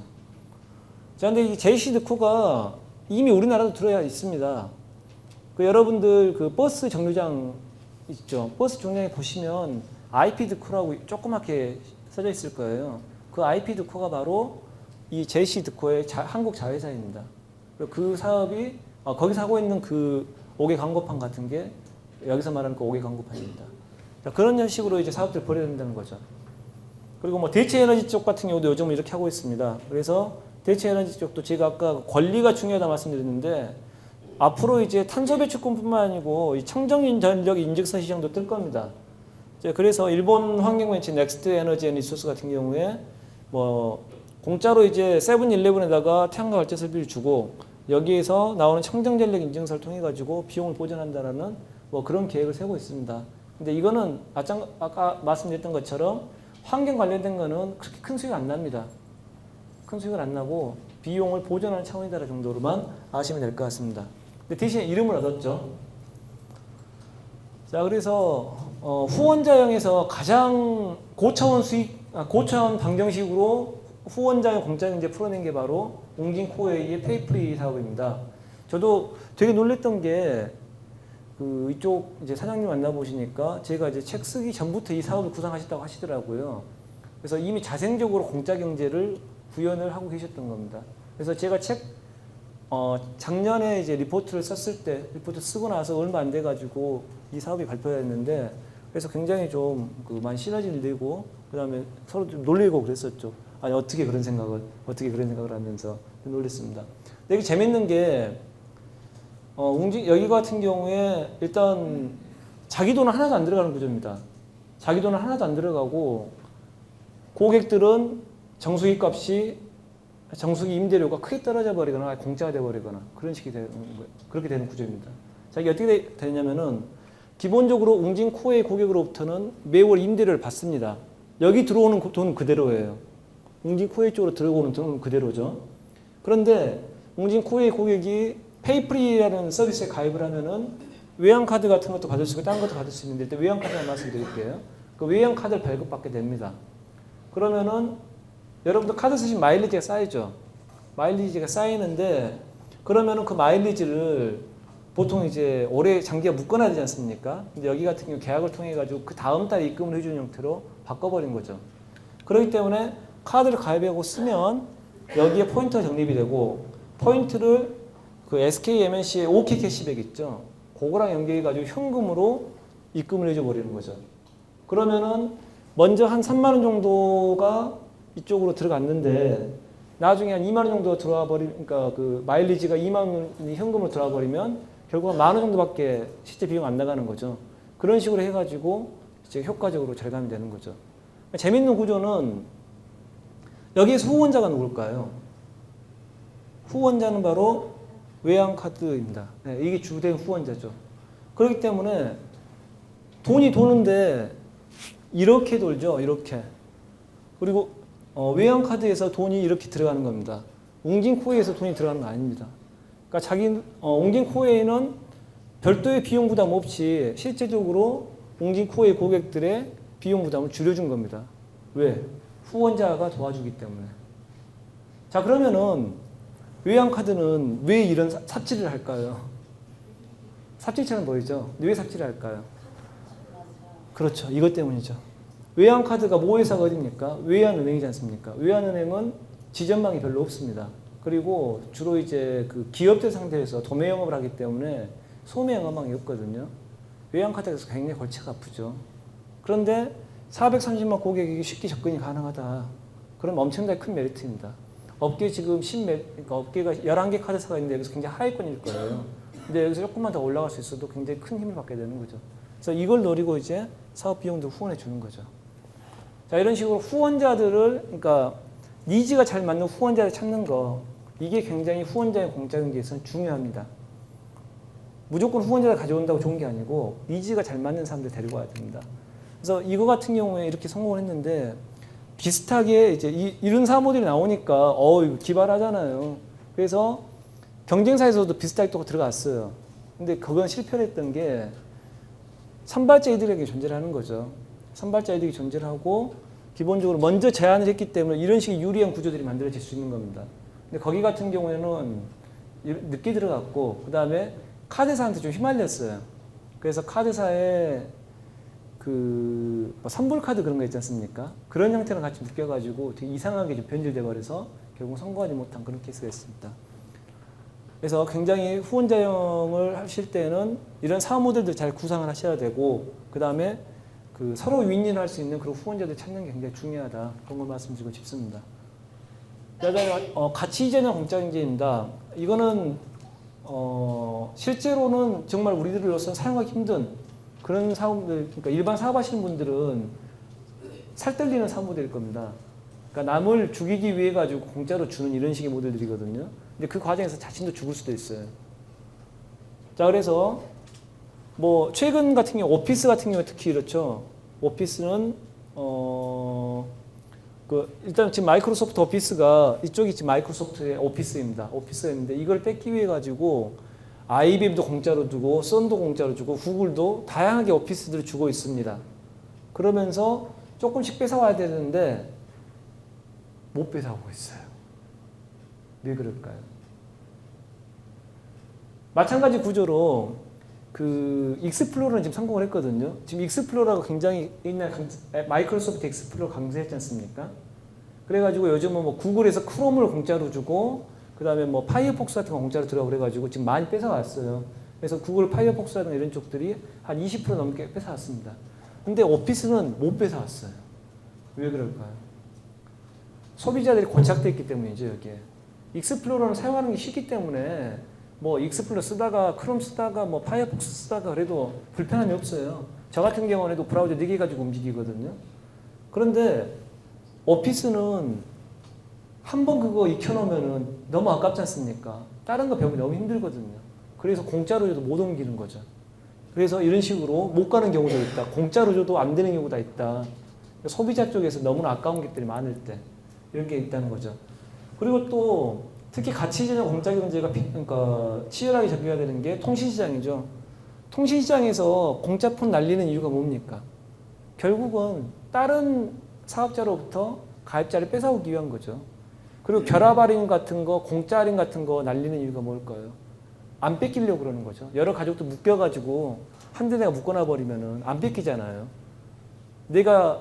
저 같은 경우는 LGT만 써야 되거든요. LG 직원이니까. 근데 이제 만약 우리 가족이 뭐 SKT 어떻게 쓰겠다. 그러면 지금 4명 정도 묶어놨는데 빠져나가면은 할인율이 확 줄어버리거든요. 우리 가족선에서 먼저 막는 거죠. 자, 이런 식으로 서로 뺏고 뺏기지 않으려고 공짜로 줍니다. 자, 이런 것들이 바로 가치전형 공짜 경제라는 거죠. 자동차 같은 경우도 이제 장기적으로 보면은 이런 식 공짜 경제 사업 모델도 좀 나올 수 있습니다. 근데 이 부분은 좀 어려운 얘기일 수 있어서 쉽게 넘어가는데 일단 그거 하나만 좀 알아두시면 될 것 같아요. 지금 자동차가 휘발유 자동차지 않습니까? 점점 전기 자동차 시대가 올 겁니다. 그러니까 굉장히 자동차는 이게 굉장히 그러니까 시간이 좀 길어요. 그래서 금방만 바뀌는 건 아니지만은 전기 자동차 시대가 조금씩 오실 겁니다. 당장 내년 되시고 내후년 되시고 그러면은 신문 보도에서 전기 자동차 얘기도 굉장히 많이 나오실 거예요. 그리고 그 과정에서 새로운 이런 식의 모델들이 나타날 수 있습니다. 근데 여기에서 이제 얘기하고자 하는 거는 이제 기존의 석유 기업들이 굉장히 돈을 많이 벌었었는데 이거를 전기 기업들이 뺏어갈 수가 있다는 겁니다. 최근에 SK 에너지가 되게 돈 안 되는 건데 자기네들이 먼저 차량 충전소들 먼저 세운다고 얘기를 했거든요. 그 이유가 바로 안 뺏기려고. 내가 안 하면은 남들이 뺏어가니까. 그래서 이제 간 거죠. 뭐 그런 식의 것들도 이제 앞으로 일어날 수 있을 겁니다. 자, 그래서 여기는 이제 결합형 공짜 경제의 어떤 모습들이 보여드리고 있고요. 그 다음에 공유촉진형 공짜 경제도 있을 수 있습니다. 근데 이게 참 돈 벌기는 힘든 구조입니다. 돈 벌기 힘든 구조인데 그 중에서도 돈을 버는 기업들도 조금씩 있습니다. 뭐 그런 것들은 여기서는 좀 다 설명드리긴 그렇고 일단 아랍인드 안과병원만 가지고 얘기를 드릴게요. 여기 같은 경우가 인도의 안과병원이거든요. 아랍인드 안과병원이. 근데 세계적으로 안과하면 굉장히 유명한 데입니다. 왜? 1년에 30만 건이나 눈 수술합니다. 백내장 같은 거 되게 어려운 수술은 아니라고 그러더라고요. 여기 사람들. 근데 그런 수술 30만 건이 하는 거죠. 30만 건이라는 게 무서운 게 우리나라의 최고의 좀 큰 안과가 김안과라고 영등포에 있는 거지 않습니까? 거기가 1년에 5천 건을 한대요. 5천 건 하는데 여기 30만 건 하는 겁니다. 엄청나게 많은 거죠. 자, 근데 재밌는 거는 여기에서 무료가 절반입니다. 무료가 절반이고 유료수술도 굉장히 싼 비용으로 갑니다. 근데 어떻게 이렇게 무료로 공짜로 그 수술을 해줄 수 있는가? 공짜로 광명을 사람들에게 선물해 줄 수 있는가? 자, 그거는 이 기업이 사업혁신을 통해 가지고 원가 체계를 확 따라붙였기 때문이죠. 자, 재밌는 게 여기 같은 경우는 맥도날드식 의료 체계를 가진답니다. 그러니까 결국 수술비에는 두 가지 않습니까? 수술 비용에 첫 번째는 인건비, 의사들 인건비일 테고 두 번째는 각막 그 재료비, 수정체 재료비일 거 아닙니까? 이 두 개를 굉장히 혁신에 떨어뜨려 봤어요. 첫 번째로 맥도날드식 의료 체계를 도입을 했습니다. 그래서 뭐 간호조무사들을 활용하고 또 두 번째 재밌는 게 수술대가 거의 라인화 됐대요. 그래서 의사가 여기 있으면은 양쪽에 수술대가 있습니다. 그러면은 이쪽에서 탁탁탁 해가지고 5분 만에 끝내고 그 다음에 돌아가지고 탁탁탁 한대요. 그럼 이 사이에 이쪽에 있던 환자 나가고 한 명이 또 돌아 눕는답니다. 그럼 또 끝내고 다시 돌면은 또 막바로 수술할 수 있는 거죠. 이런 식으로 도저히 의사들이 이 얘기 들으면 굉장히 기분 나빠할 거예요. 아니 우리가 무슨 그 직공들이냐 이런 식으로 하기에 굉장히 기분이 나쁠 거예요. 그런데 이런 식으로 라인을 만들었다는 겁니다. 그래가지고 120명 의사들이 하루 850명 이상 수술한다는데 실제적으로 850명 한다고 보시면 됩니다. 굉장히 이게 엄청나게 많은 식으로 됐고, 그다음 또 재밌는 게 인공수정체 자체를 자기네들이 만든답니다. 그래서 재료비가 비싸지 않습니까? 근데 재료비를 획기적으로 떨어뜨렸다는 거죠. 원래 인공수정체 개당 단가 200달러였는데 5달러로 떨어뜨렸답니다. 이러니까 공짜를 하고도 남는 거죠. 그래서 이런 식으로 그러니까 공유촉진형 공짜 경제를 하고도, 그래서 선한 의도에서 공짜로 주고도 돈을 벌 수 있으려면 결국은 뭐다? 내적으로 엄청나게 사업 효율화를 색채해야 된다. 창의적으로 운영 방식을 만들어야 되고 창의적인 어떤 사업 기반을 만들어야 된다. 그래야만 이런 것들이 가능하다는 거죠. 자, 그런 모습도 보여드렸고요. 그래서 아까 그 라이언웨어 쪽 얘기 말씀드렸었는데, 자 그렇다면 앞에서 지금 4가지 사업 모델들 제가 말씀드렸는데, 그럼 이런 것들이 다들 구분되는 것들이냐? 꼭 그렇진 않습니다. 오히려 이런 사업 모델들을 효과적으로 결합을 시키면은 훨씬 더 효과적으로 공짜를 만들 수 있고 공짜를 통해서 돈을 벌 수 있습니다. 예를 들어서 100원짜리 제품이 있는데 100원짜리 제품을 내부적으로 원가 혁신을 통해서 50원으로 떨어뜨려요.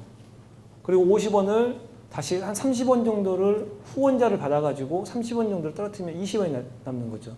그 20원짜리를 그 보완제를 40원에 팔아가지고 이제 수익을 창출한다면 결국 공짜로 주고도 40원의 수익을 낼 수가 있는 거죠.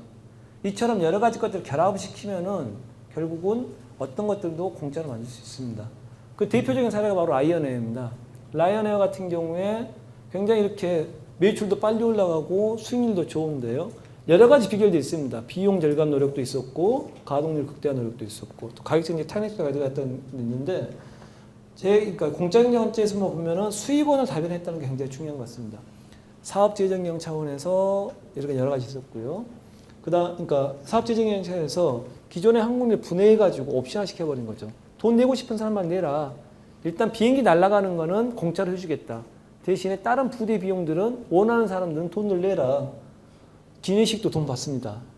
찍어봐줘. 기내식을 돈 받는단 말이야. 근데 유럽 사람 되게 좋아한답니다. 왜냐면은 내가 도시락 싸서 먹을게. 이런다는 거죠. 내가 왜 그 맛없는 기내식을 내 돈 주고 먹어야 돼? 이렇게 생각하는 거죠.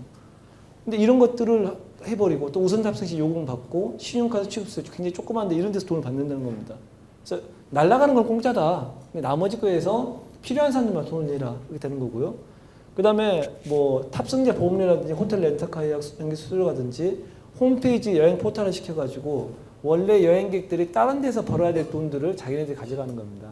그래서 또 돈을 버는 게 있고, 그 다음에 최근에는 이제 기내 광고를 확대해서 비행기를 거의 광고판으로 만들어가지고 그 돈을 벌려는 계획도 하고 있습니다. 이게 가능한 게 우리가 비행기 하면 엘레강스하게 생각을 하시잖아요. 근데 외국 사람들은 뭐 비행기 많이 타고 다니니까 버스나 똑같습니다. 버스 보시면 광고 되게 많잖아요. 비행기라고 왜 안 돼요? 비행기도 되는 겁니다. 에어아시아 같은 경우 그렇게 하고 있습니다. 에어아시아도 보면은 진짜 광고 많이 붙어 있습니다. 보면 특히 이제 비행기 외부에도 광고를 붙입니다. 되죠. 버스도 그렇게 하는데 비행기가 왜 안 되겠습니까? 저렇게 안 된다는 걸 넘어가면은 공짜가 가능해지는 겁니다. 자, 그런 식으로 굉장히 수익 모델들을 효과적으로 조합하고 확대했을 때 진정 공짜가 가능하다는 거 이해하시면 될 것 같고요. 자, 그럼 공짜 경제를 어떻게 볼 거냐, 이거에 대해서 마지막으로 설명드리도록 하겠습니다. 앞으로 엄청나게 많은 산업에서 공짜 경제가 나타날 겁니다. 뭐 강력한 대체제가 나타나고 뭐 제품이 보양되는 이런 사업들이라든지, 그 다음에 항공 쇼핑몰, 극장, 테마파크 뭐 이런 산업들이라든지, 그 다음에 소프트웨어 정의 발전, 그 다음에 방송국 헬스케어, 엄청나게 많은 산업에서 공짜 경제가 나타날 겁니다. 자, 그러면은 아까 말씀드렸지만은 공짜 경제가 트렌드가 되는 거하고 공짜 경제 기업이 성공하는 거는 분명히 다르다 말씀드렸습니다. 공적인 사업자 엄청나게 많이 나타나겠지만 기업들은 성공하는 기업도 있고 실패하는 기업도 있을 겁니다. 자, 특히 진정 오래 갈 수 있으려면은 소비자도 이익을 보고 기업도 이익을 볼 수 있어야 그게 진짜 오래가는 공적일 겁니다. 만약에 기업은 손해를 보지만은 소비자는 손해를 보는 공짜가 있다면은 이거는 사기죠, 사기. 사기가 결합되는 경우죠. 이런 사악한 공짜 경쟁도 분명히 나올 겁니다. 근데 얼마 못 가요, 이런 거는. 결국은 최고랑 차는 거죠. 자, 그 다음에 바보 같은 공짜 경제. 이거 진짜 바보 같죠. 소비자는 돈을 버는데 기업은 돈을 못 벌어요. 근데 의외로 이런 게 많습니다. 인터넷 기업들 다 이렇게 해서 망하지 않습니까? 퍼주다가 돈을 못 벌고. 공짜 경제에 과신이 결합된 경우입니다. 그리고 양쪽의 소비자의 탐욕과 기업들의 탐욕이 결합돼 가지고 공짜가 결국은 처음에 성공한 것 같이 보이지만 나중에는 크게 망해버린 케이스가 있습니다. 이게 바로 나쁜 공짜 경제입니다. 그래서 이렇게 다양한 공짜 경제들이 있을 수 있습니다.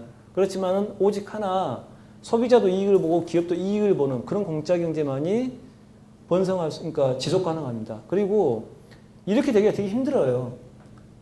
초심을 갖고 가기 되게 힘들잖아요. 그러다 보니까 처음에는 이렇게 되다가 나중에 소비자들한테 잘못 이제 활용을 하려고 이렇게 막 많이 바뀌거든요. 이런 것들 막기 위해서 진정성도 결합이 돼야 됩니다. 끊임없이 진정성을 가지고 소비자도 이익을 보고 나도 이익을 보려고 하는 그 제3의 길을 찾아가려는 노력들이 있어야만이 진정 공짜 경제가 가능한 겁니다. 그래서 이런 좋은 공짜 경제라는 건 진정성 결합되는 거다라는 것들을 이해하시고요. 자, 그 다음에 그 경기 침체 관련해가지고 호황기에도 공짜 경제가 나타날 수 있고 불황기에도 공짜 경제가 나타날 수 있습니다. 특히 이제 불황기 쪽만 좀 설명을 드리면은 이때에는 광고 시장 얼어붙습니다. 그래서 광고 기반의 어떤 공짜 경제 좀 힘들고요. 주로 이제 대기업들에 의해 가지고 사업재정형이라든가 가치전형 공짜 경제가 좀 활발하게 일어날 겁니다. 그리고 소비자들 같은 경우 특히 이때 사악한 공짜 경제가 많이 나타날 겁니다. 소비자들이 이제 공짜로 꼬시려고 하는 그런 것들이 많이 나타나죠. 그래서 그런 것들에 조금 주의를 하셔야 될 겁니다. 이때는 이제 호황 때는 투자자들이 주의를 해야 돼요. 이때는 워낙 돈들이 많아가지고 말도 안 되는 공짜 사업들이 많이 나타나거든요. 투자자들을 멋모르고 막 투자해가지고 결국 다 날립니다. 이때는 그래서 그 바보 같은 공짜 경제 투자자들이 조심해야 되는 때다. 뭐 그런 부분들 하시면 될 것 같고요. 자, 그래서 이제 공짜 경제 어떻게 활용할 거냐. 기본적으로 크게 7가지를 보셔야 됩니다. 이게 제품 가치 전달 방식, 고객, 이거는 기본적으로 사업 모델과 관련된 얘기고요. 그런데 사업 모델과 관련해가지고 공짜는 앞에서 말씀드렸지만은 그 상품 제공과 수익 창출 간의 분리가 돼버리니까 수익 모델과 리스크가 중요하다 이렇게 말씀드렸죠. 이런 것도 중요하게 생각을 하셔야 되고 계속적으로 사업을 운행하시는 데 있어가지고 진정성 같은 거 이런 것들을 잘 보셔야 됩니다. 그래서 만약에 여러분들이 공짜경제 사업을 이제 뭐 운영하신다 그러시면은 이런 식의 것들 뭐 한국적 지형 분류라든가 수익 모델, 사업 모델, 리스크, 진정성 이런 것들을 끊임없이 보셔야 될 겁니다. 특히 이제 한국적 지형이 분명히 고려되는가 중요한 게 앞에서 이제 그리고 또 제 책을 보시면 굉장히 많은 사례들이 나올 겁니다. 근데 그거 그대로 따라 하시면 어떻게 될까요? 망합니다. 왜냐면은 벤치마킹이라는 게 그렇거든요. benchmarking이라는 게 잘 된 거 갖고 오면은 뭔가 그 귤이 회수를 건너면 탱자가 된다고 그러잖아요. 그런 것처럼 남들 보기 잘한 것 같지만은 막상 내가 해보려면 안 되는 게 분명히 존재합니다. 특히 한국적 지형이라는 거, 한국적 상황에서 안 되는 부분들이 굉장히 존재하는 겁니다. 아까 모부상 사례 말씀드렸죠. 처음에. 모부상 사례가 원래 글로벌 이벤트였습니다. 일본만 한 게 아니고 파리하고 미국에서도 했었어요. 근데 파리, 미국은 별로 효과 없었습니다. 오직 일본에서만 잘 됐어요. 한국에서 하면 더 잘 됐을 거예요. 사람들 그 전날 텐트 치고 막 그랬을 겁니다. 그러니까 지역에 따라 가지고 잘 되는 사업이 있고 또 잘 되는 유형들이 틀려 있다는 거죠. 그래서 벤치마킹 하시더라도 한국적 지형에서 먹힐 게 어떤 게 먹히겠느냐 이런 것들을 보시라는 거죠. 우리나라에서 CD 300만 장 공짜로 뿌린다. 공짜로 뿌리고 망할 거예요. 왜? 콘서트 시장이 없어요, 우리나라는. 콘서트 누가 별로 안 보러 가죠. 자, 그런 것들 때문에 이런 지형 차이들을 잘 구분하셔가지고 보셔야 될 거다. 그리고 제가 그러니까 책에서 보여드린 그 사례들 그냥 따라하신다고 뭐 꼭 되는 거 아니다. 나중에 똑같이 해서 망했어요. 메일 보내시면 안 됩니다. 분명히 한국적 지형을 분명히 고려해야 된다고 말씀드렸습니다. 자, 그래서 그런 부분들을 이제 보시면 될 것 같고요. 투자자 입장에서도 마찬가지죠. 이런 부분들을 이제 보셔야겠죠. 자, 그러면은 자, 여러분들이 공짜 경제, 그러니까 여러분들 경쟁자로서 공짜 경제 기업이 나타났다. 그럼 이거 어떻게 막을 거냐? 이제 그런 부분들이 문제가 될 겁니다. 자, 어떻게 막냐면요. 흔히 그렇게 생각하세요. 아, 공짜로 이제 밀어붙여? 그래, 우리도 공짜로 풀어. 그러시죠. 근데 그렇게 맞불어 하시면 절대 안 됩니다. 둘 다 망합니다. 왜냐, 그리고 또 그쪽에서 오히려 또 원했던 상황일 수도 있어요. 서로 공짜로 하면 내가 더 유리해. 이렇게 생각하는 거죠. 그래서 공짜로 맞불러 주시는 거 굉장히 위험하시고, 제가 말씀드리는 거는 맥을 끊거나 판을 가르거나 군섭자 포지션을 취하는 이런 것들보다 상수의 전략들이다라고 생각하시면 될 것 같습니다. 맥을 끊는 건 뭐냐면요. 공짜 경제 제가 기본 그 개념을 처음에 말씀드렸죠. 공짜로 주고 시장에서 관심, 애정, 시간, 명성, 권리, 사용자 기반을 얻어서 관련형의 수익을 창출한다고 말씀드렸는데 이거를 다시 한번 생각을 해보면 3단계로 가는 거예요. 첫 번째로 공짜를 뿌린다. 두 번째로 이런 것들 시장 내 방치된 시소 자원들입니다. 이런 것들 얻는다. 그리고 이걸 통해서 세 번째로 관련형의 수익을 창출한다거든요. 자, 그러면은 단기적으로 가는 거죠. 단기가 끊겨버리면은 공짜경제 기업은 망합니다. 그래서 맥을 끊으라는 겁니다. 먼저 공짜를 줬다. 그러면은 시소 자원을 못 가져가게 막으라는 겁니다. 그렇게 하면 일단 막을 수 있다는 거고요. 그다음에 두 번째로 관련 수익 원천을 선점해 버려라. 그러면은 시소 자원 확보해도 여기에서 수익으로 못 건너갑니다. 자, 예를 들어서 우리나라 기업들이 왜 게임기 산업에 못 뛰어들까요? 그 닌텐도라든가 이런 게임기 있지 않습니까? 뭐 작년에도 뭐 연초에 뭐 그 높으신 분께서 뭐 그거 왜 못 만들어 그랬지 않습니까? 못 만든 이유가 따로 있습니다. 왜? 일본 기업들이 관련 수익 원천들을 선점해 버렸거든요. 게임기는 원가보다 싼 가격에 그 다음에 때로는 거의 공짜에 뿌려집니다. 그럼 어디 수익을 창출하냐? 게임기 소프트웨어에서, 네, 그렇죠. 소프트웨어에서 창출하는 거죠. 그런데 그 소프트웨어를 만드는 기업들하고 굉장히 게임기 업체하고 밀착되어 있습니다. 그러면서 유력 소프트웨어 기업들을 다들 갖고 있죠, 자기들이. 그거는 뭐냐면 결국 그 소프트웨어가 바로 그 수익 원천인데 이것도 이미 선점해 버렸다는 거예요. 그래서 우리가 아무리 좋은 하드웨어 게임기를 만들어 봤자 소프트웨어가 없는데 소프트웨어를 만들어줄 사람이 없기 때문에 돈을 못 버는 거죠. 망하는 게임이니까 안 들어가는 겁니다. 자, 그런 식으로 관련 수익 원천을 사전에 막아버리면은 결국 공짜 경제는 망할 수밖에 없다. 그래서 이런 식으로 치는 것들이 오히려 더 현명한 전략일 겁니다. 그 다음에 판을 갈아라. 자, 영화 같은 거 판을 갈아라는 건 뭐냐면은 지금의 경쟁 구도에서 다른 경쟁 구도로 옮겨가 버리라는 거거든요. 영화 같은 거 생각해 보십시오. 영화가 지금 인터넷에서 다 다운받아서 보시잖아요. 저도 사실 좀 찔리는데 다 다운받아 보시죠. 자, 그러면은 이런 것들 극복하기 위해서 어떻게 하느냐. 3D 영화를 만들고 4D 영화를 만들죠. 그래서 입체로 확 튀어나오게 하는 거 이런 것들 재작년에 뭐 잃어버린 세계에서 공룡 나온 거 있었지 않습니까?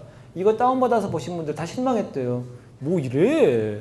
그냥 공룡이 하고 이제 지나가 버리는데 다운받아서 보면은. 근데 그 장면이 영화 보면은 3D 효과가 작용된 장면이라는 겁니다.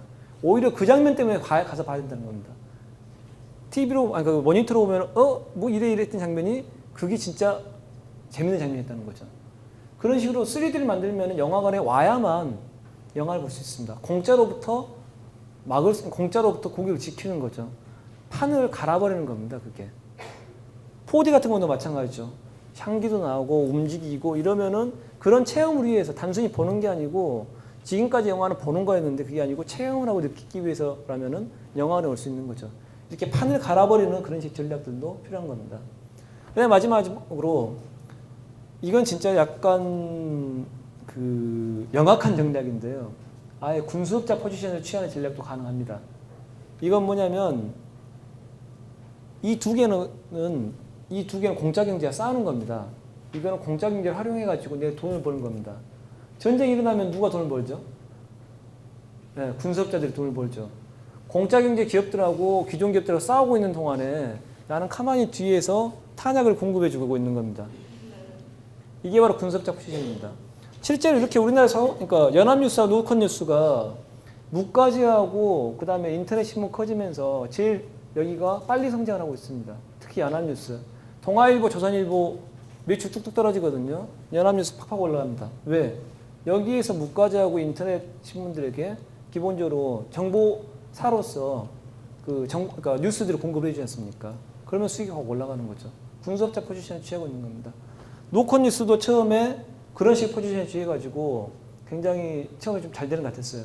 근데 이게 사실 보면 분석자 포지션을 취하가 전쟁터에서 딱 있다가 보면은 탄피 죽고 싶거든요. 그냥 탄약만 팔아먹는 걸로는 좀 마음을 못 가지고 탄피를 팔아먹고 싶어가지고 직접 뛰어듭니다. 노컷뉴스가 그래가지고 망했습니다. 자기도 직접 묵까지 한번 해보고 뛰어들어가지고 굉장히 큰 손실을 봤죠. 그래서 분석자 포지션 같은 경우는 그 포지션을 잘 유지하는 게 중요하다는 거. 그래서 이런 형태로 굉장히 다양한 뭐 좀 상수의 맞불 대응 말고 상수의 전략들을 구사하는 게 중요하다는 말씀 드렸습니다. 자, 그리고 이런 공짜경제 트렌드가 우리에게 굉장히 많은 것들을 생각해 보게 됩니다. 그래서 뭐 사업모델 혁신이라든가 수익 원천 다각화 이런 부분에 대해서도 관심을 기울여야 되고 또 이런 공짜경제들을 단순하게 공짜경제를 받아들이지 마시고 이걸 응용을 해서 우리의 사업 모델들, 우리의 수익 모델을 어떻게 개선시킬 것인가 이런 식으로 생각을 해보시면 감사하겠습니다. 저도 원래 이 책을 썼던 목적이 그거였습니다. 저는 공짜경제에 대해서 특별히 뭐 지지하거나 비판하거나 그렇지 않습니다. 오히려 제가 갔던 주된 관심사는 어떻게 하면은 이거를 우리의 사업 모델 혁신에 좀 응용을 해볼 수 있을 건가 그런 차원에서 깊게 들어갔던 거거든요. 여러분들도 공짜경제를 활용하실 수도 있고 또는 이거를 응용하실 수도 있습니다. 그러면은 그런 측면에서 사업 모델 혁신하고 수익 원천 다각화에서 어떻게 좀 활용하실 수 있을 건가 그런 쪽으로 생각하시면 좋을 것 같습니다. 그리고 두 번째로 제가 희소자원이라는 게 이제 현대에는 투자 노동 자본이 아니고 관심과 시간 평판이라고 말씀했습니다. 자, 그러면은 우리가 지금까지 얼마만큼 고객들의 관심과 시간 평판을 확보하기 위해서 노력했는가 한번 생각해 보시면 감사하겠습니다. 자, 그리고 그런 것들이 별로 없었다면 앞으로 이런 것들을 확보하기 위해서 어떻게 해야 될 것인가 이런 것들을 생각해 볼 기회를 가졌으면 좋겠습니다. 그리고 사업의 범용화 위험. 공짜경제라고 하는 것은 정말 어떻게 보면 시장의 판도를 바꿔버리는 와해적인 그런 모델들입니다. 이런 것들이 앞으로 정말 자주 나타날 겁니다. 공짜경제 사업뿐만 아니고 다른 식의 사업들도 엄청나게 많이 나타날 겁니다. 이러한 흐름 속에서 어떻게 하면 우리는 우리의 사업 모델들을 지켜내고 또 새로운 형태로 진화해가야 할 것인가 이런 것들을 고민하는 계기로 여러분들이 좀 공짜경제를 생각해 보시면 좋을 것 같습니다. 여기서 이제 좀 마감을 좀 짓도록 하겠습니다. 시간을 또 워낙 많이 뺏어가지고요. 예. 네, 감사합니다.